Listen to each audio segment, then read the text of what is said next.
Okay, so today I'm going to be showing you guys how to cut out the pattern of your monster. I have my monster cut out right here, that outline.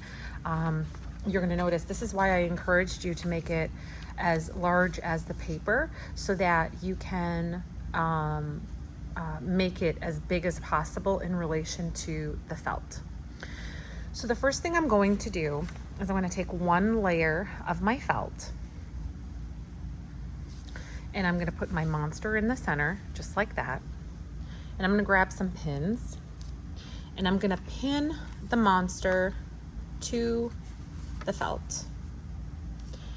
And I'm just going to give each side a pin.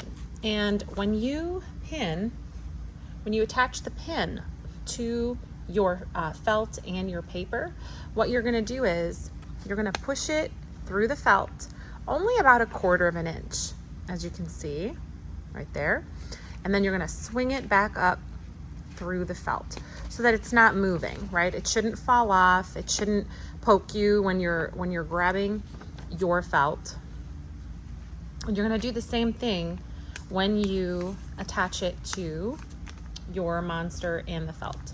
The reason we do this is so that your monster can be stuck to the felt when we cut it, because you don't want it to be lifted, because that could mess up your actual cutting.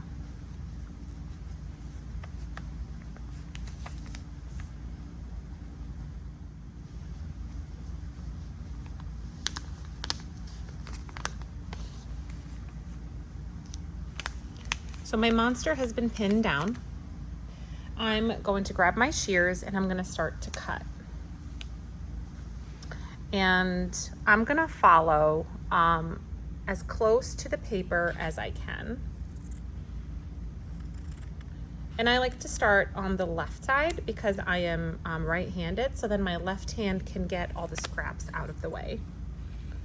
And you're following the outline of your monster.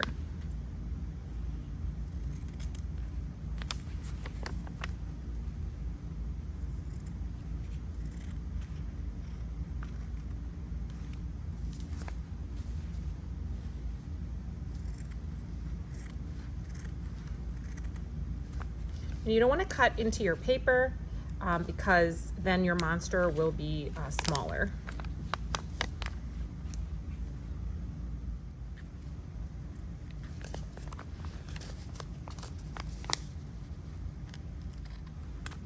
Okay, just like that.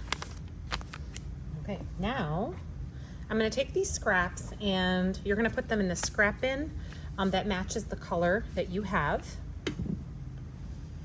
And I'm going to take all my pins out and I'm going to put them onto the pin cushion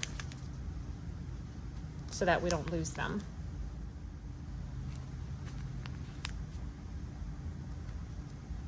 Okay. I'm going to take I don't need the outline of this anymore. I am going to keep it though, because I am going to be cutting out the features that I have here on my monster after I'm done with the body.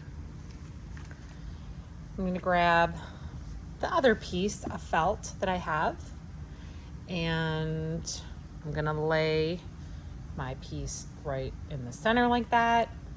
And then once again, I'm going to pin it down. You're going to pin it down because you want it to be as close to the felt as possible, the big piece of felt, so that way it'll be easier to cut around the edge.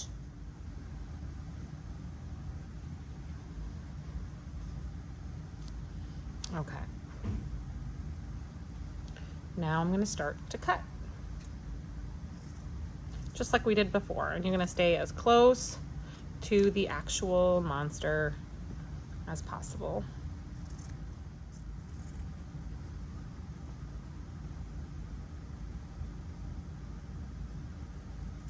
Now I'm going to take all of the pins out again.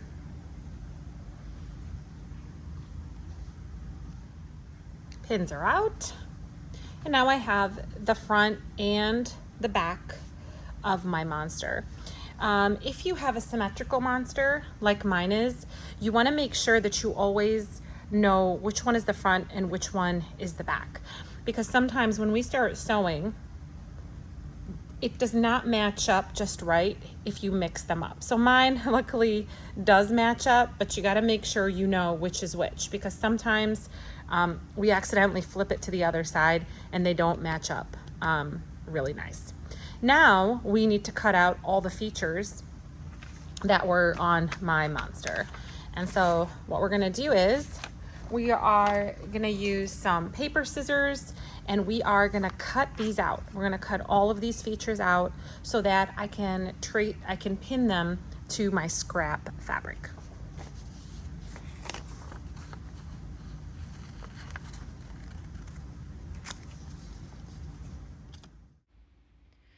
Okay, so once you've cut out all of your pieces that are your features,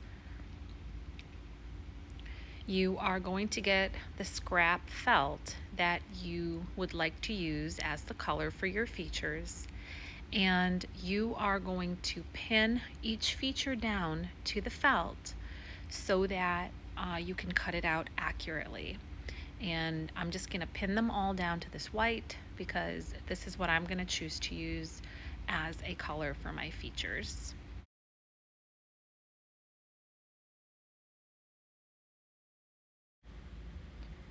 So now I'm going to go through and cut each feature out individually, and just like your monster, you want to try and stay as close to that pattern as possible, as close to the paper as possible, so that your features match the picture of your monster that you originally made.